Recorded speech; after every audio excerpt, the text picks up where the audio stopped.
Hello, Andrew here with Running on Beer, and happy Homebrew Wednesday. Today I'm going to talk about the Marzen I just brewed and the few things I learned from it. Coming right up.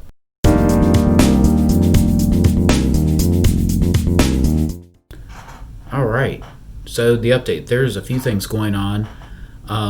One of them is as evidenced by the big bright spot behind me on the wall. I'm actually doing a little bit of work on this office to make things look a little bit better. I've got a light somewhere behind me, it's not the one that you see, that I can address. I can change its color and address it with Python. So yes, I am a geek. Getting ready to bottle my barley wine. I probably mentioned that in some past video updates. I've added gelatin just today to it to clear things up, to hopefully get it to be clearer. It tastes great, and it actually pairs really well with the Heath Klondike bars. But yeah, I would like it to be a lot clearer. I also added gelatin to the Pilsner. I've mentioned in some past videos and shown even that it's a little hazy, so I'm going to see if I can clear that up. I think maybe when I did the gelatin the last time, I didn't do something right.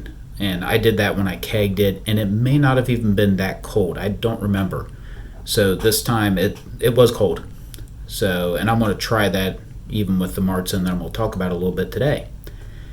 I'm also waiting on my hops to be ready. I've got I'm going to do a fresh hop white IPA. So I've got plenty of regular hops, plus my Columbus and Chinooks are coming in like gangbangers.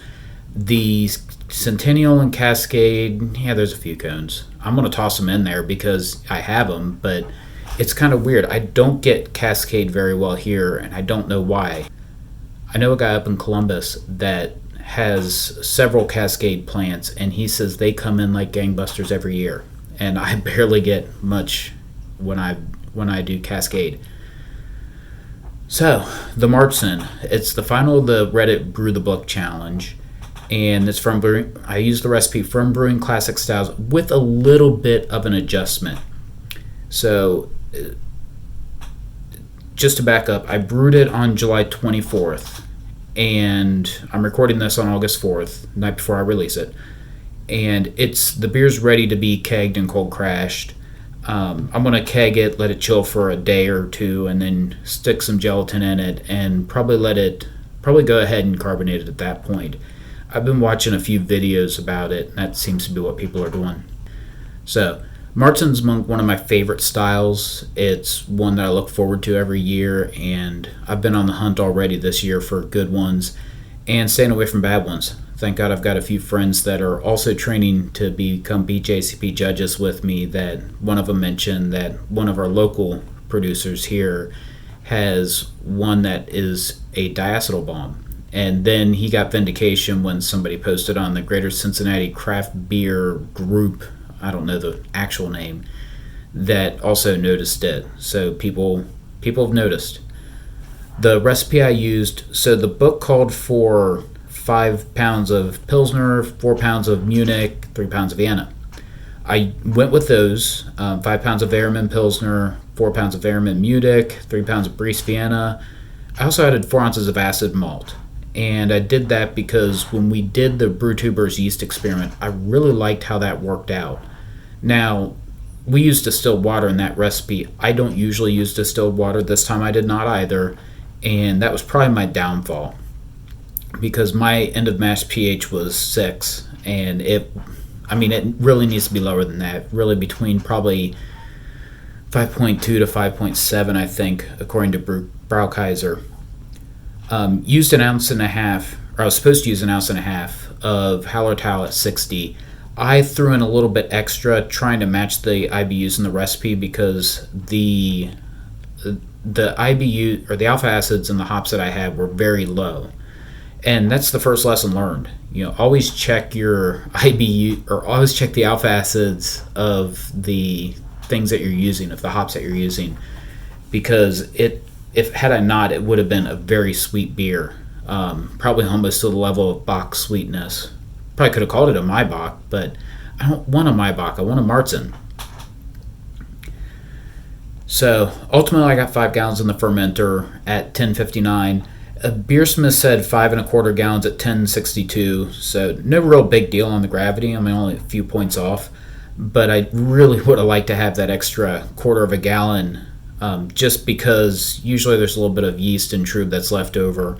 Not so much in this one because it's not dry hop, there's no fruit additions or anything. It's just basically going to be the yeast trub. Final gravity came out to about 1010, so around 6.5-ish ABV, slightly less than that. I used I'm calling it the Narcissus / Tasty McDowell / Brewilosophy Lager method, but I have my own inaccuracy modifications. Since I use a water bath to ferment, I try and keep it cold, definitely below 60 degrees until half the attenuation, maybe even as low as 33%, usually past half, so depending on where it ends up. And then, throughout that period, I'm adding ice to the bin that the fermenter's sitting in and try and keep it cold. And I even added a temperature probe, a thermo well, into my fermenter, which is actually reading about 5 degrees high. So after it gets to that attenuation, I go ahead and remove the ice and actually remove the water also to let it warm up to really into the low 70s. Particularly this time of year because it's midsummer and it was like 90 degrees out, outside while I was fermenting. Now, of course, I do have air conditioning, so it wasn't getting that hot in my basement, but my basement is running a little warm thanks to the damn dehumidifier. So once it's up in the 70s, make sure fermentation finishes, and then go ahead and cold crash it as much as I can with the ice, and after that, go ahead and keg it. I like the idea of trying to cold crash as much as I can before kegging it because colder beers are less prone to oxygen. I don't know if it matters, but the one oxidized beer I've had was a Kvike beer, and I fermented it warm. And it's entirely possible that the reason it became oxidized was because of kegging. I may have forgotten to purge the keg.